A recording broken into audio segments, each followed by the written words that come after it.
Freakonomics Radio is sponsored by Hotels.com. Hotels.com gives you access to hundreds of thousands of hotels worldwide. And when you join for free, you can save up to 20% instantly with member prices. Plus, every stay earns rewards. So when you book one trip, you're already lowering the cost of the next one. Hotels.com is simple, rewarding, and designed to help you get more out of every stay. Sign up for free and book today. Hotels.com. It's all in the name. Freakonomics Radio is sponsored by Amica. You know what they say, if you want to go fast, go alone. If you want to go far, go together. So go with Amica and get coverage from a mutual insurer that's built for their customers, one that looks after what's important to you together. Auto, home, life, and more, coverage that fits your unique needs. Amica helps you protect what matters most. Visit amica.com and get a quote today.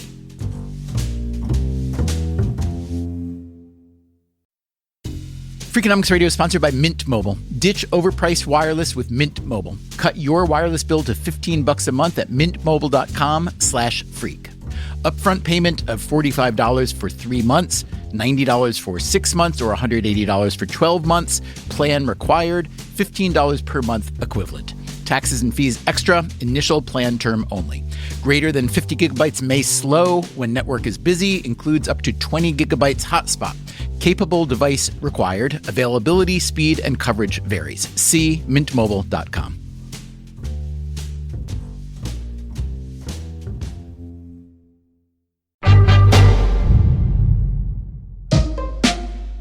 Hey there, it's Stephen Dubner. Do you ever wonder how your boss became a boss in the first place? Yeah, we do too, especially when things go sideways. In retrospect, it's easy to say that Sam Bankman-Fried was not the best person to be running FTX, the bankrupt cryptocurrency exchange, but retrospect is always easy. What about right now? Do you have a bad boss? Have you ever had one? Chances are yes. So I hope you enjoy today's episode, which we first published last year. It's called Why Are There So Many Bad Bosses?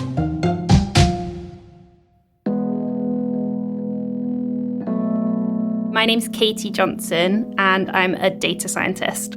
Johnson is 32 years old and lives in London. She grew up near Bristol, went to university in Birmingham, and since then has held a series of increasingly impressive jobs at a series of companies. These were all what are known as IC jobs, IC standing for individual contributor, which means what? It is someone who makes as opposed to managing people who make. Johnson loved being an IC. She loved analyzing data, and she was really good at her job. But after a while, she thought it might be nice to become a boss. Yeah, I wanted to manage more and more people. And you wanted to manage more people because why? You were just power hungry like the rest of us? I think there's a couple of reasons. So the first is that I wanted to start getting more autonomy over what I was working on. I would be working on stuff in my IC role, and I think this isn't the most important thing. And I thought that if I became the leader of the team, then I would get to pick what I worked on. Okay, that seems sensible. The other reason was to have more impact at the companies I was working at. So you could describe this as having a seat at the table. Also sensible. I guess the final reason is that we all kind of, not everyone, I guess, but I was included in this, have a concept that being more successful means being more senior. And so in order to not necessarily show others, but definitely myself, that I had achieved and become successful, I needed to keep moving upwards within a company. Johnson's father, in his own career, had seen things differently. So my dad has been a network engineer. He recently retired, but he's been that for his whole career. And he had absolutely no aspiration to become the manager. He's like, why would I want to do that? But Katie Johnson did want to become a manager, and several firms were willing to make her one. She took the most appealing offer at a software firm that helps companies acquire new customers. And I was sent on some management training and had to do what can only be described as a very long personality test. And the idea was to tell me what I was good at being good at. And what was she particularly good at? Critical thinking, attention to detail, courage, all these internal, thinky type characteristics. You can see why Katie Johnson would seem to be a great boss. Her new job title was head of data and analytics. She had roughly 10 people reporting to her. The promotion came with more money, more prestige, more leverage to set the agenda. Also, however, more meetings. Oh, so many meetings. Like, compared to being a data scientist, I'd maybe have a half-hour meeting in the morning, and then I'd just be free to do coding and thinking and making stuff. But I was in meetings. I think Tuesdays, I used to be in meetings for like 7 hours. No offense, but did you not see that coming? No, I really didn't. I thought it would just be like my normal data scientist job with a few one-to-ones on the side. That was okay because it's quite interesting. You're talking about the work, you get into quite depth on problems with my team. It's more like the meetings, like an hour's coffee with someone to try and set up a better working relationship with their team. Times that by like 5 or 10 other teams, it's just draining. Keep in mind, this was happening during the pandemic shutdown, so all these meetings were virtual. And as drained as Johnson was from all those meetings, she was getting good reviews as a manager. Yes, people would tell me what a great job I was doing. I was coming across well. But she found that being a boss made her miserable. I would finish my day in my study, walk into the living room, put a blanket over my head and cry because I was in so much pain at how bored I was. In retrospect, Katie Johnson had plainly erred in wanting to become a boss. But she'd also felt that management was the only sensible way to advance her career. And if you look at how most firms and institutions around the world operate, you'd have to agree with her. The question is, does this standard operating procedure produce good bosses or bad bosses, or even horrible ones? The horrible boss is a familiar caricature. We all know the stereotypes: the screamer, the sadist, the idea stealer, the passive-aggressivist. These are some of our most enduring characters in film. You remember Blake from Glengarry Glen Ross, played by Alec Baldwin? Put that coffee down. Coffee's for closers only. You call yourself a salesman, you son of a... Or in the film Office Space, when Peter is trying to escape the office on Friday afternoon and he gets snagged by the boss. Hello, Peter. What's happening? I'm gonna need you to go ahead and come in tomorrow. So if you could be here around 9, that would be great. Okay? Oh, and I almost forgot. I'm also gonna need you to go ahead and come in on Sunday, too. Then there's Miranda Priestley, played by Meryl Streep in The Devil Wears Prada. You have no style or sense of fashion. Well, I think that depends on what you're... No. That wasn't a question. The horrible boss motif is so attractive that the director Seth Gordon made a film called Horrible Bosses. Yeah, we gotta trim some of the fat around here. Trim the... What do you mean by trim the fat? I want you to fire the fat people. Truly horrible bosses do occasionally turn up in real life, especially in Hollywood itself. The producer Scott Rudin, for instance, has been accused of years' worth of alleged abuses, like smashing an assistant's hand with a computer monitor. But even in Hollywood these days, and especially in more normal industries, this sort of grotesquerie is harder to get away with. Bosses who are outright monsters are more likely to lose their jobs. But how much attention are we paying to the more common type of bad boss? Someone who's simply incompetent or overstretched, or even just miserable being a boss, like Katie Johnson was. Do we even know how many bad bosses are out there? The more you dig, the more you learn that the science of boss behavior is not very scientific. One Gallup poll shows that roughly 50% of American employees have, at some point in their career, left a job because of a bad boss. But an employee might have 10 or 20 bosses over a career, so maybe that number isn't so bad. A survey of European employees found that only 13% rated their current boss as bad. So maybe the Hollywood caricature is way off. Still, considering that nearly all of us will at some point in our lives have a boss or be one, we thought there might be some boss questions worth asking. And so Today on Freakonomics Radio, when a boss is a bad boss, have you ever wondered why? There's no reason to believe that a great salesperson will be a great manager. And yet, this kind of promotion happens all the time. Why is that? So there are two ways to motivate people. We can pay them a whole lot more, or we can give them an opportunity for promotion. Today on the show, why good employees become bad bosses and whether that will ever change. Spoiler alert, probably not.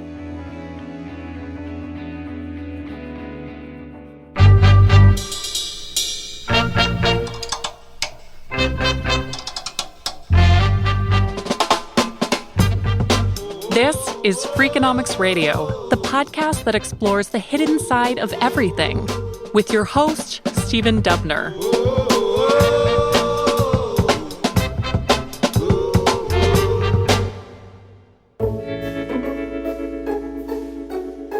One of the reasons I became a writer years ago is because I didn't particularly like having a boss.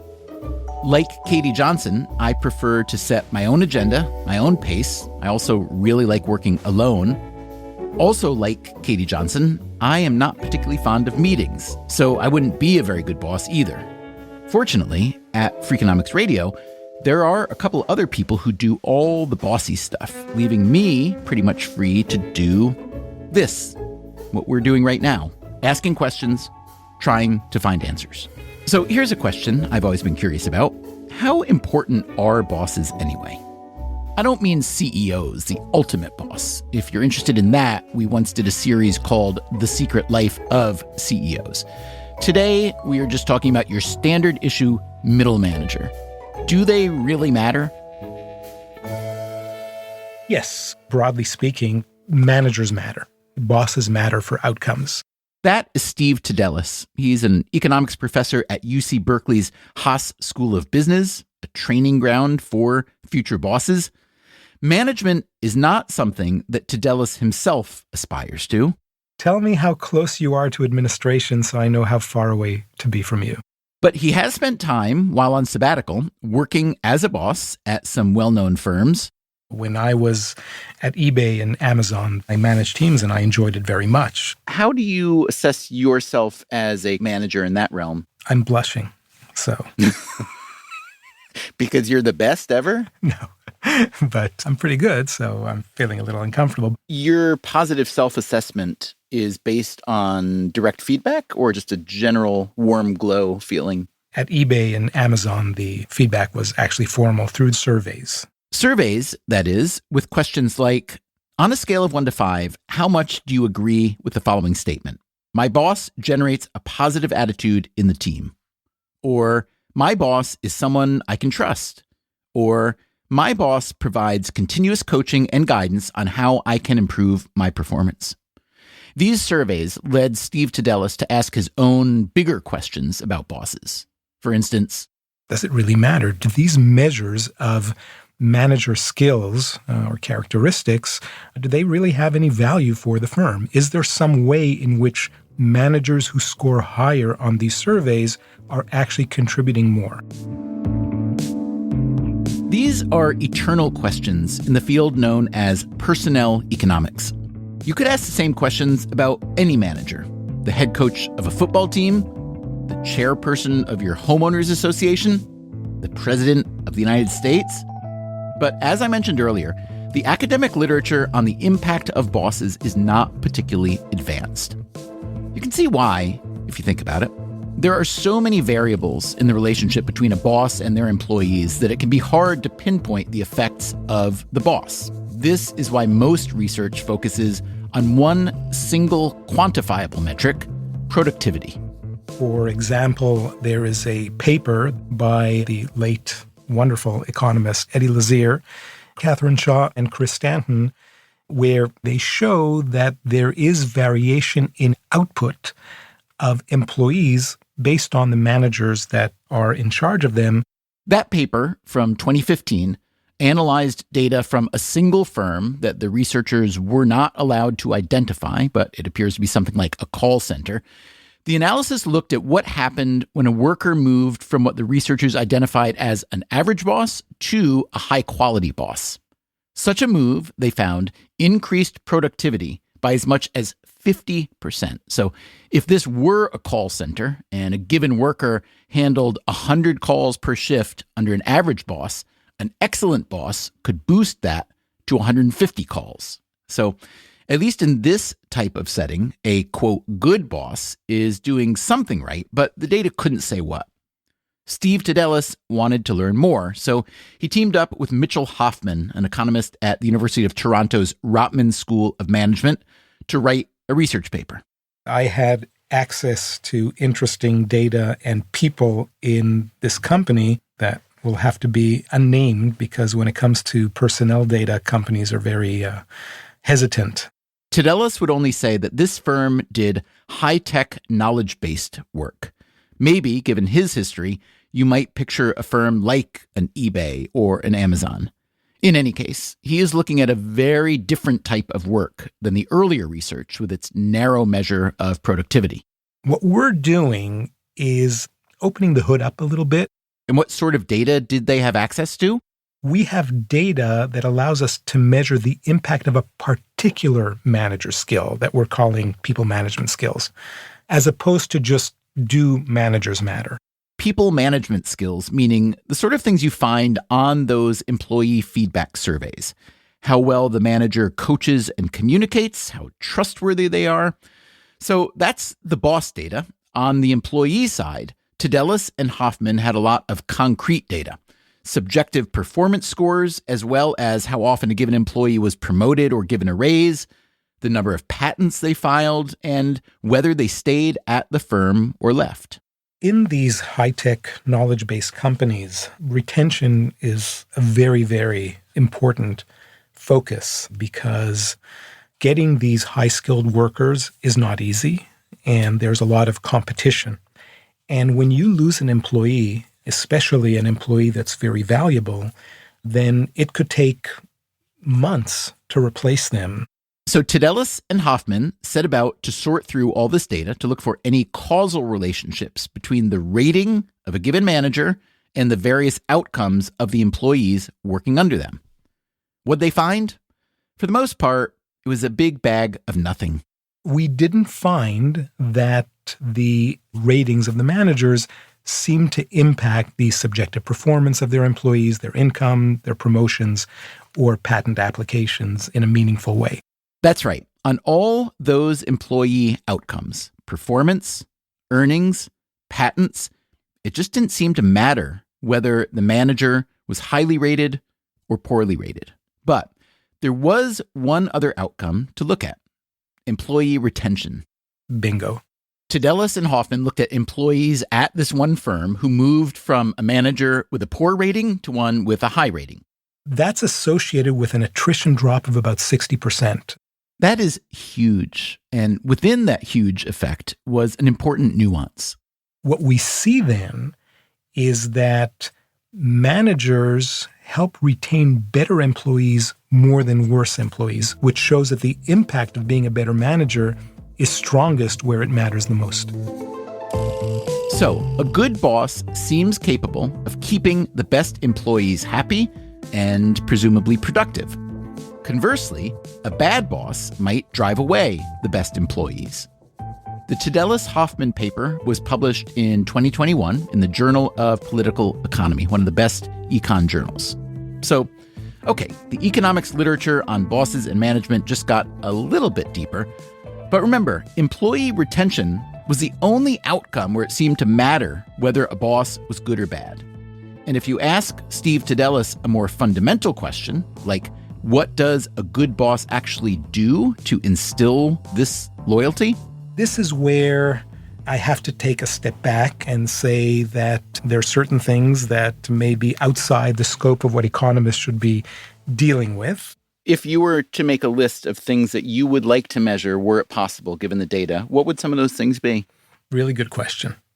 Something that's very hard to measure, that I believe is important, is compassion. I guess if this is going to be on the radio, I might lose my economist card. Steve Tadelis is not the only economist who's been frustrated by the lack of evidence for what makes a good boss good. Maybe compassion is as important as he suspects, but we just don't have any large-scale empirical evidence yet. The Stanford economist Nicholas Bloom has been studying leadership and management for years. And yet, no one could really give us a straight answer on what defined a good or a bad leader. You look at the data and there's 10 different recipes for success. Maybe they each work for a particular case study, but I've still 20 years later struggled to find anything that's the secret recipe beyond saying, sure, there are some people that are better than others, but it's damn hard to tell what it is. This has not stopped leadership gurus from promoting their pet theories.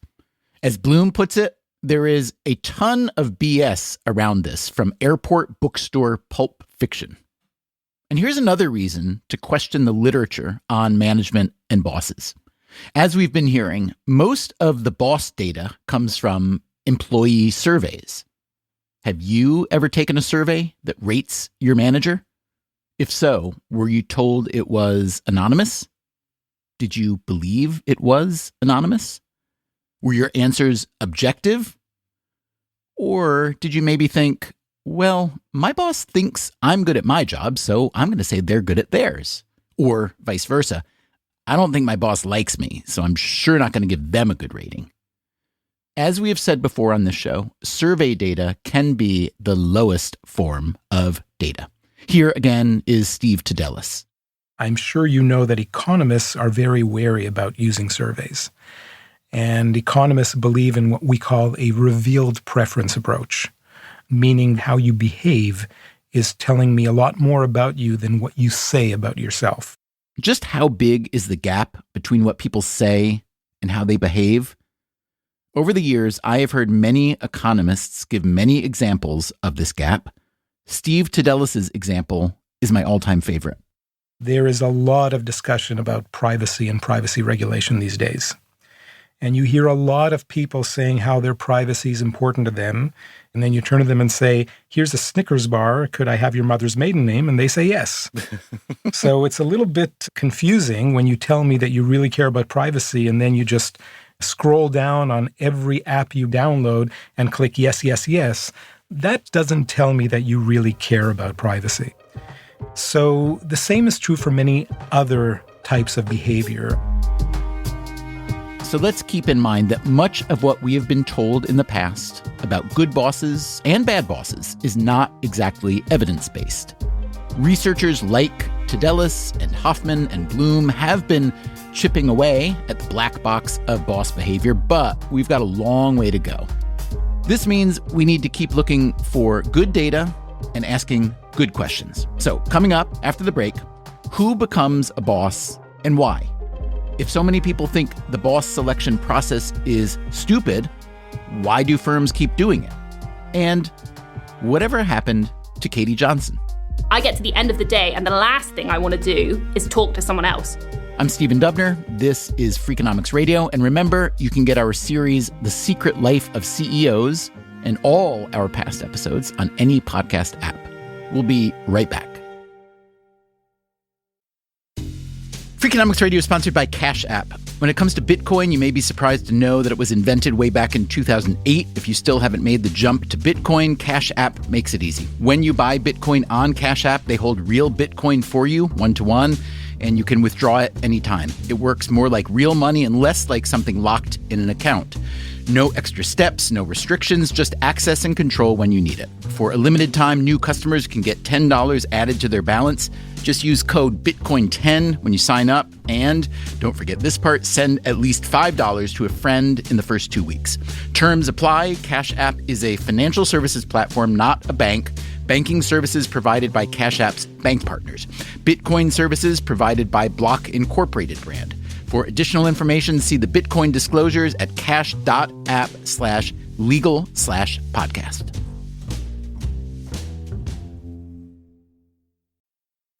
Freakonomics Radio is sponsored by Figure. Did you know that 40% of homeowners own their home outright? If that's you, don't let your equity sit idle. Tap it with a home equity line of credit. Figure, the #1 non-bank HELOC lender in the U.S., helps tap equity you've built in your home so you can do things like tackle a renovation or pay down debt. HELOC is a line of credit secured by your home. You can draw what you need, repay, and draw again. Figure offers a 100% online application. Get approved in 5 minutes and funding in as few as 5 days. It's faster than a bank loan and cheaper than a personal loan. Check your rate today without impacting your credit at figure.com/Freakonomics. This post is sponsored by Figure, NMLS ID 1717824. Figure is an equal housing lender. For more information about their licensing, visit nmlsconsumeraccess.org. Figure's HELOC is subject to credit approval and terms apply.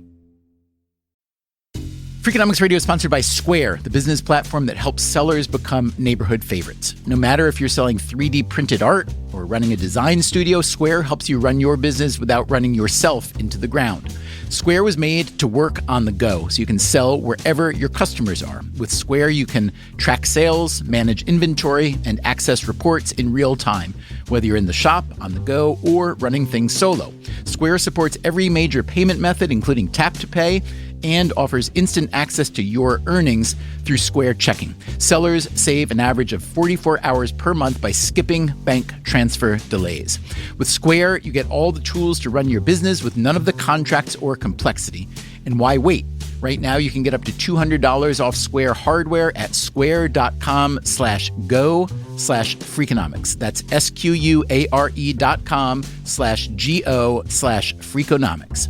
Run your business smarter with Square. Get started today.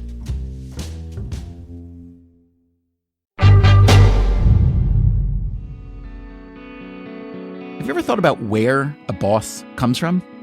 What I mean is, why a given employee will rise from the ranks to become a manager? Here's someone who's been thinking about that a lot. My name is Kelly Hsu. I'm a professor of finance at the Yale School of Management.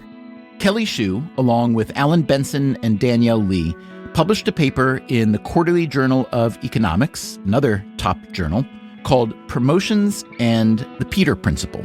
So the Peter Principle is a very funny and popular management book written by Lawrence J. Peter.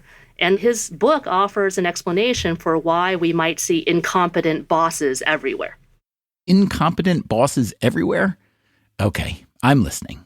What is this explanation?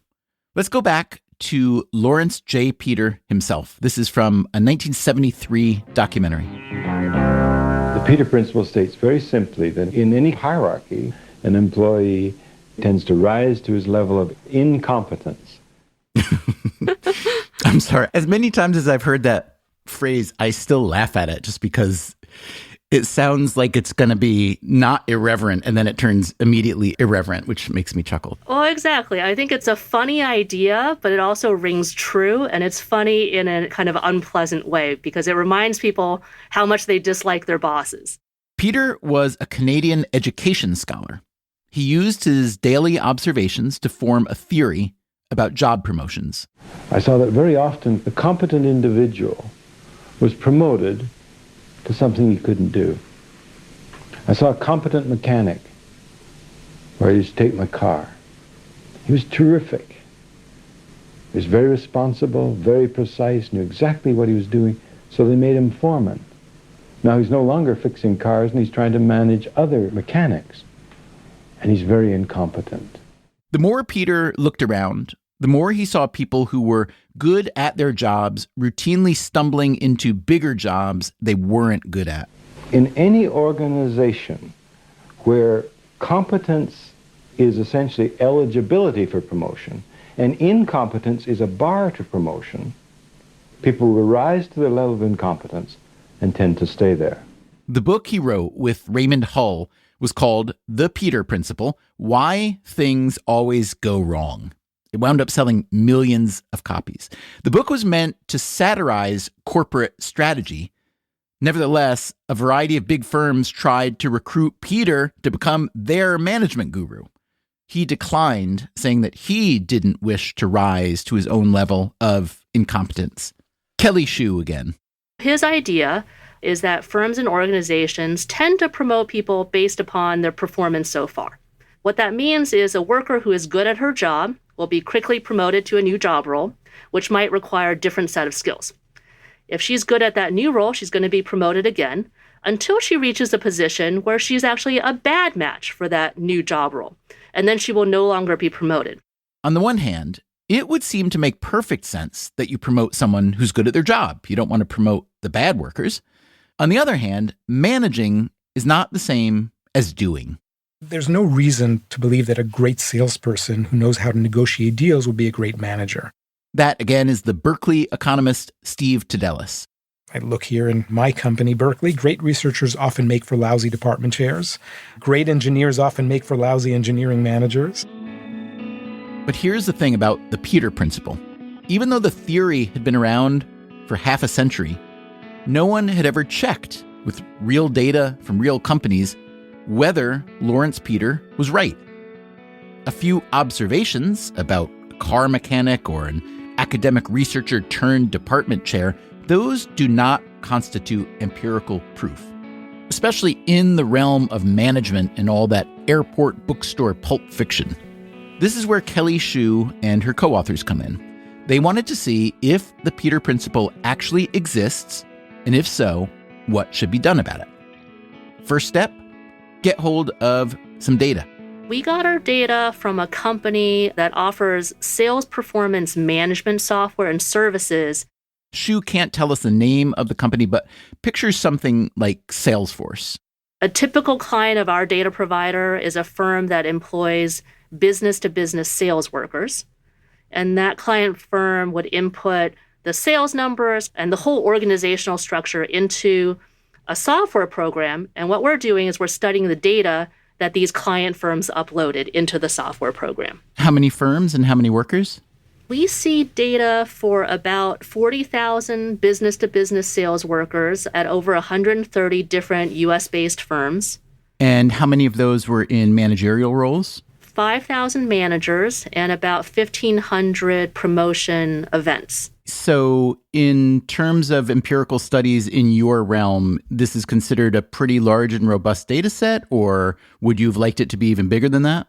I would always prefer a bigger data set, but for this type of question, a very large and comprehensive data set. So these are sales workers and sales managers. What makes sales a good business function to study? One is important to study sales workers because almost 10% of the U.S. labor force are somehow involved in the sales function. The other benefit is that we have a very good measure of their performance.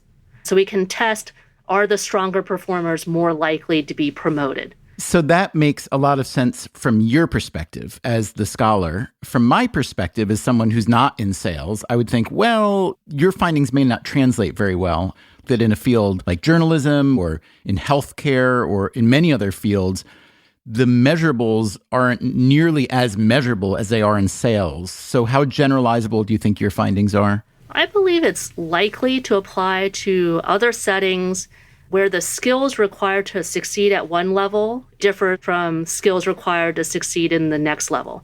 So some examples are science, manufacturing, academia, entrepreneurship. Can you think of industries or sectors where this problem wouldn't apply? It's actually hard for me to think of a setting in which this problem wouldn't apply at all. I've also seen it in the context of government structures. A good example is actually the ancient Chinese imperial examination system. It's famous for being a meritocracy even thousands of years ago. So you would take a test and the top scorers on the test would become administrators within the government bureaucracy. But their problem was they would make the test based upon familiarity with classical poetry. And the people who were best at that test would then become tax collectors, which is a different skill set.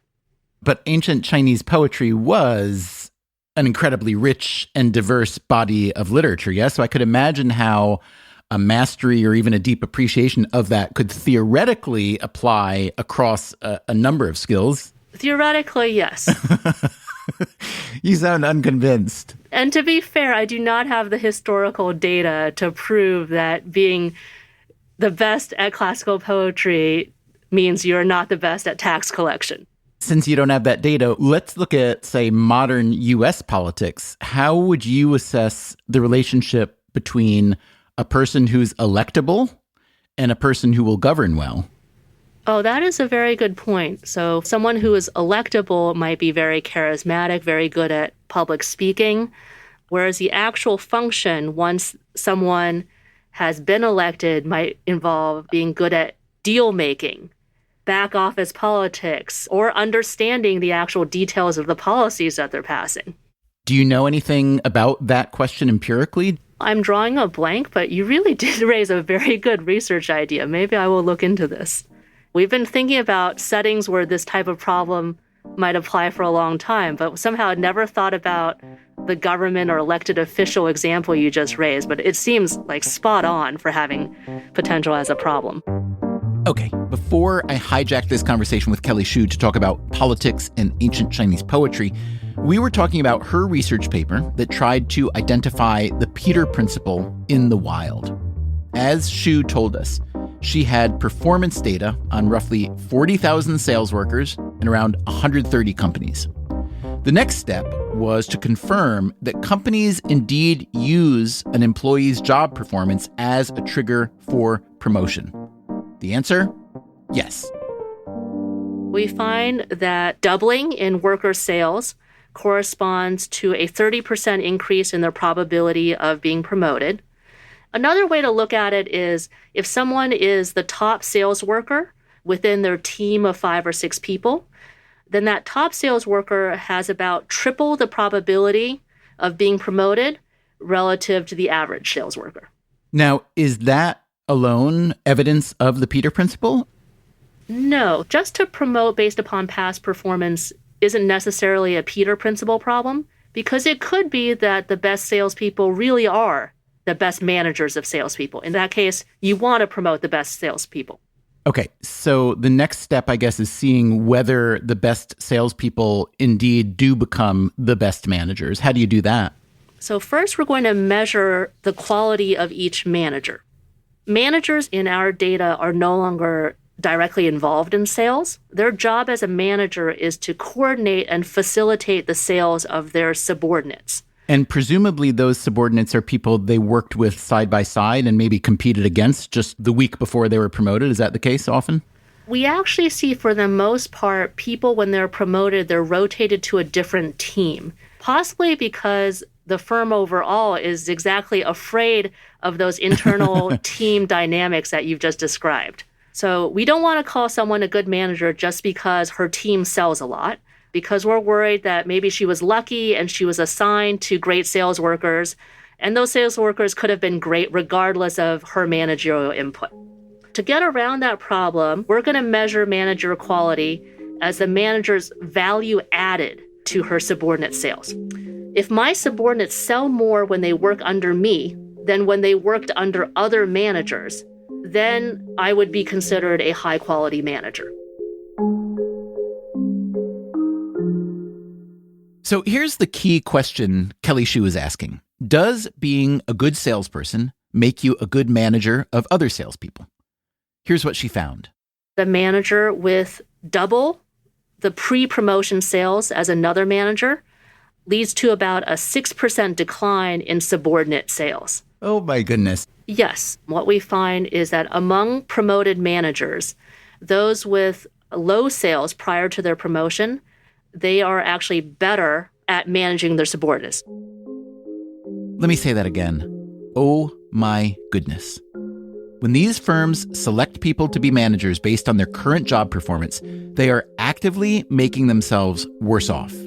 In other words, the Peter Principle is as real as Lawrence Peter said it was. And, I'm editorializing here, it would also seem to be incredibly stupid. If the firm's only goal were to have the best possible managers, then the firm could, by putting more weight on collaboration experience and less weight on sales numbers, the firm could promote better managers and raise overall firm sales numbers by about 30%. That's assuming that collaboration experience is in fact more important for a manager than just high sales numbers. Still, a 30% increase in revenue simply by killing off the Peter Principle? That would seem to be a no-brainer. So does this mean that modern firms simply aren't aware of the age-old Peter Principle?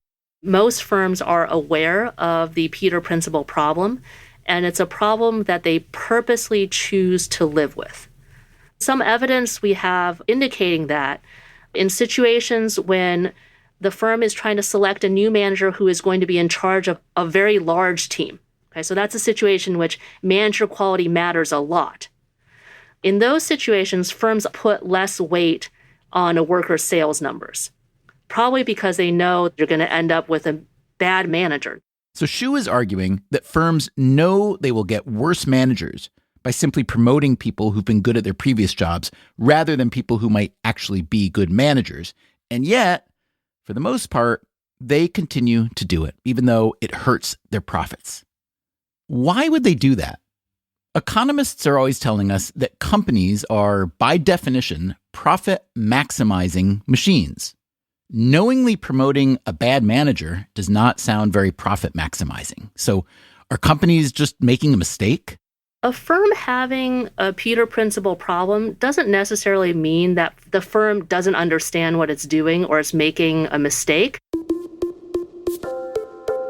So what is going on?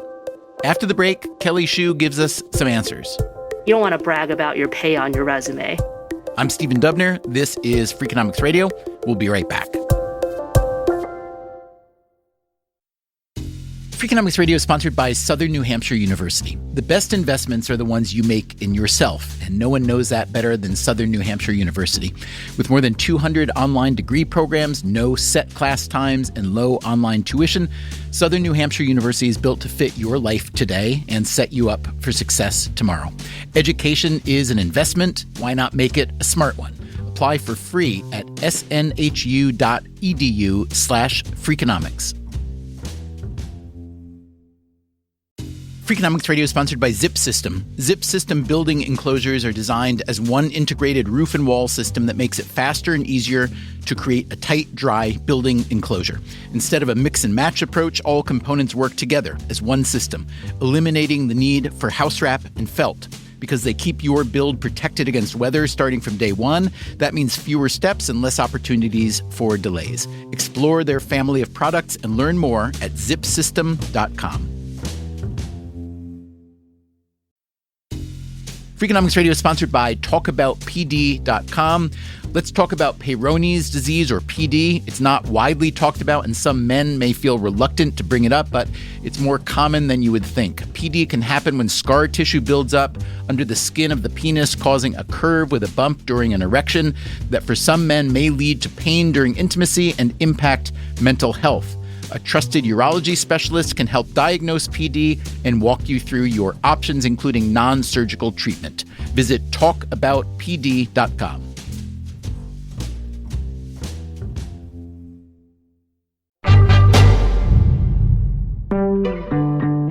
Before the break, the Yale finance professor Kelly Shu was telling us about a study she and her colleagues published about the Peter Principle.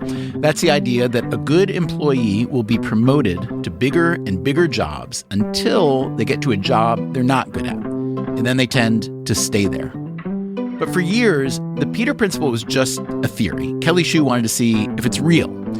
Using data on thousands of promotions, she did find that when top-performing salespeople were promoted into management, the sales performance on the teams they manage declined. In other words, just because somebody's good at their job doesn't mean they'll be good at managing people doing that same job. Shu also found evidence that firms know that the best salespeople make bad managers, and they choose to promote them anyway. So, what is happening? What we believe is happening is the firm is doing its best to motivate workers, and they face a trade-off. Okay, this is where it gets really interesting. Promoting based upon past performance is very motivating to workers, so it's a very strong incentive system. We can also work out that it's in some ways cheaper than offering really strong pay for performance. So there are two ways to motivate people. We can pay them a whole lot more, or we can give them an opportunity for promotion, which they might value a whole lot because that's something that they can put on their resume, and it increases their status in society. You don't want to brag about your pay on your resume. I mean, the minute you say that, it makes me think, wait, maybe we should make it more acceptable for people to brag about their pay, because wouldn't that be more efficient in the end and encourage less promotion of people who are going to be bad managers? That's a fantastic idea. I don't know of research testing that directly, but I do know in other cultures, there's differences in it being more socially acceptable to talk about your compensation. I mean, I was kind of half joking, but it would be interesting if there was some metric or badge you get saying, I'm really good at what I do, and I'm so good that I've been rewarded a lot of raises. And plainly, I'm very valuable to the firm, and I could be a manager if I wanted, but I'm better than that. That's an incredibly ham-handed, naive way of putting it. But is there any mechanism in managerial science for that kind of delineation between success on a financial level and success on a managerial level? There have been some interesting attempts in that direction. So I've heard of many technology-focused firms, especially those in Silicon Valley. They face this problem that they have a pool of very talented and skilled engineers, and those engineers may not be the best managers of engineers. Many of those firms offer something called a dual career track, where someone can rise in the ranks of being an engineer, basically having a higher and higher title. So you can start as engineer, then distinguished engineer, then lifetime distinguished engineer. And that's a way for the firm to recognize someone's contributions in a public way without moving them over to management. The Berkeley economist Steve Tadelis has also noticed this movement. In companies like eBay, Google, Amazon, Facebook, there's the term of IC, or independent contributor. And you will have people who are at the level of VP, not managing a single person, because they are just gods in their realm of engineering or coding or architecture and so on. By distinguishing between ICs and the so-called management talent, the firm is saying, look, we are going to promote people in ways that reward them for what they're great at. You're not a great manager. You're not going to get incentivized by becoming a manager. Has that model trickled out at all of that high-tech realm? One area where I have seen it is in consulting companies where you have the kind of deep technical talent, think of PhDs, etc., that will remain and be very heavily rewarded for the work they do, and they will not manage people. The fact that Kelly Shue and Steve Tadelis can identify a handful of cases where career success is not tied to a promotion into management, well, those are exceptions that prove the rule. As Shue found in her research, the Peter Principle is alive and well, as absurd as that may seem. It is yet another confirmation that management science, as lovely a phrase as that may seem, is not yet very scientific. Most firms stick with what they've always done. When an employee is good at what they do, you turn them into a manager to oversee other people who do what they used to do, even if they are not cut out to be a manager. Like our friend Katie Johnson, the English data scientist we met earlier. I didn't see that there was another path whereby I could be director level, but not have direct reports. I just didn't ever see that. Looking back, there were some clues that Johnson wasn't quite manager material. You remember during management training, she took that personality test and she told us the areas where she got high scores? Critical thinking, attention to detail, courage, all these kind of internal, thinky type characteristics. Well, those were not the only results of this test. Things that I can do, but I struggle with, was compassion, empathy, relationship building. I saw this output and I was like, why didn't anyone do this to me before I got this job? Because this just screams great data scientist, not so great manager. But it was too late. She'd already been made a manager, and as you'll recall, it was not going well. I would finish my day in my study, walk into the living room, put a blanket over my head, and cry. So let's say we're talking a scale of 0 to 10. Where would you put your median satisfaction when you were an IC or a maker? When I was a maker, I'd put myself as an 8.5. I actually loved what I did. I absolutely loved it. The only reason I would even deduct 1.5 points is because there were some frustrations, as I mentioned, about not being heard and not being autonomous. And then where would you put it 0 to 10 when you'd become a full-on manager? I would say I'd put myself more at like a 4 or a 5. A 6 would be a great day. Okay, that's your personal satisfaction. I do see, however, on LinkedIn, a review from your manager. He writes, Katie is a rounded and passionate data leader with all the qualities required to inspire, manage, and lead a team. Plus, she has got brilliant IC skills to boot. And he notes that you are a real unicorn in the data analytics field. So that sounds like you were the best manager ever. Yeah. It's really nice, isn't it? It's really nice. Did he write that before or after you decided to quit? He wrote that after. You heard that right. Katie Johnson quit that management job. She quit being a boss entirely. She went back to working as a data scientist at a different firm. I don't know if you can ever be successful at something you don't like. I want to do something that I love and I'm really passionate about because that's the only way. Maybe other people are different, but I have to love it. I have to be like on a Sunday night, I can't wait to start my work tomorrow and get back to what I was doing. And I was never, ever, ever going to have that in my management job. So before you ever became a manager, as a maker, you said your average satisfaction or happiness was around 8.5. When you became a manager, it dropped to, let's call it 5, 6 on a great day. What is it now? I'd say it's a 9.5 now. I'm super happy. Are you getting paid less now as a data scientist than you were as a manager?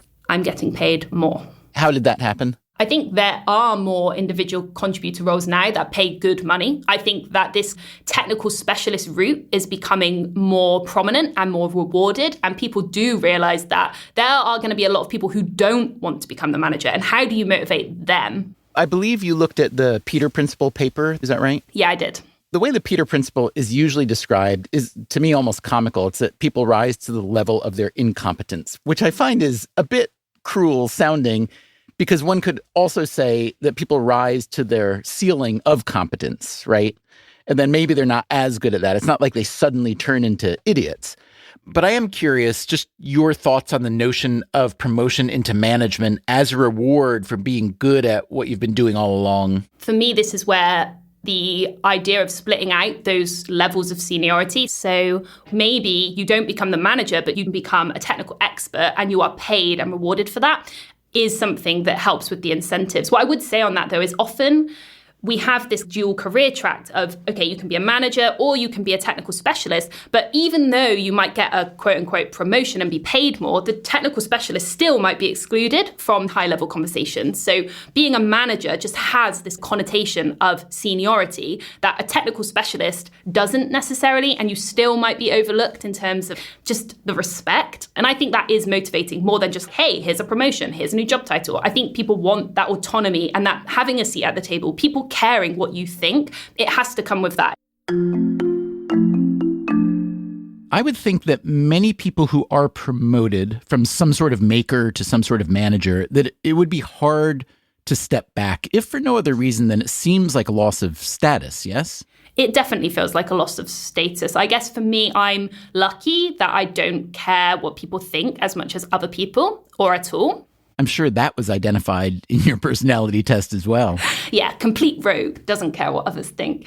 People judge you, which I find interesting because I don't know anyone who likes their job as much as I do. So for people to look upon me and feel sorry for me in a sense that I have chosen to go backwards in terms of career hierarchy, it's kind of telling in terms of what we value out of a career. And you can tell them that if you hadn't done this, you wouldn't be on Freakonomics Radio. Well, exactly. I got what I wanted. Was this the plan all along? Yeah, this is a big, long game. Thanks to Katie Johnson for sharing her bossdom and backstory, and to Kelly Shue, Steve Tadelis, Nick Bloom, and all their collaborators for trying to make this thing we call management science a bit more scientific. Coming up next time on Freakonomics Radio. Insurance markets offer an incredibly sexy prospect of providing a measure of certainty in a dangerous and uncertain world. Seriously? Insurance? Sexy? Apparently, yes. That's next time on the show. Until then, take care of yourself, and if you can, someone else too. Freakonomics Radio is produced by Stitcher and Renbud Radio. This episode was produced by Ryan Kelly and mixed by Greg Rippin. We had help from Jeremy Johnston and Jared Holt.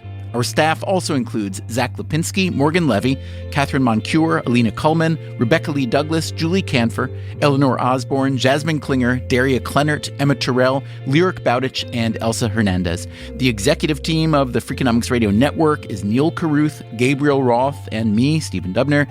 Our theme song is Mr. Fortune by the Hitchhikers. All the other music was composed by Luis Guerra. As always, thanks for listening.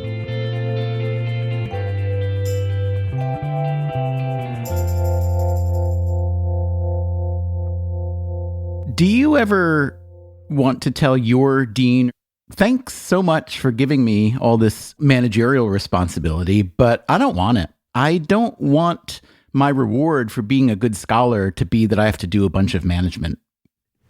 I haven't thought about that.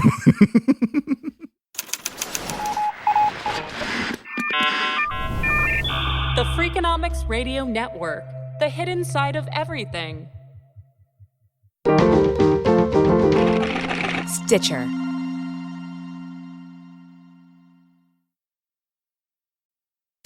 Freakonomics Radio is sponsored by Ozempic. Innovation happens through rethinking what's possible, and when it comes to GLP-1s, Ozempic pill does just that. Learn more about Ozempic semaglutide tablets, 4 and 9 milligrams, by calling 1-833-OZEMPIC or visit Ozempic.com to view the medication guide and ask your doctor what's possible with FDA-approved Ozempic pill. That refresh you've been putting off until the right deal came along? It's here! Wayfair's Black Friday and July sale is happening now, so you can finally get the style you've been waiting for less. Get up to 80% off area rugs and up to 60% off outdoor and bedroom furniture. Shop Wayfair's huge selection of styles and find the piece to fit your style, budget, and space. Plus, free shipping. Black Friday in July ends July 27th. Shop today at wayfair.com. Wayfair, every style, every home. Hey there, I'm Stephen Dubner, host of Freakonomics Radio. If you love the podcasts in the Freakonomics Radio Network, I want to tell you about a way you can get even more from us.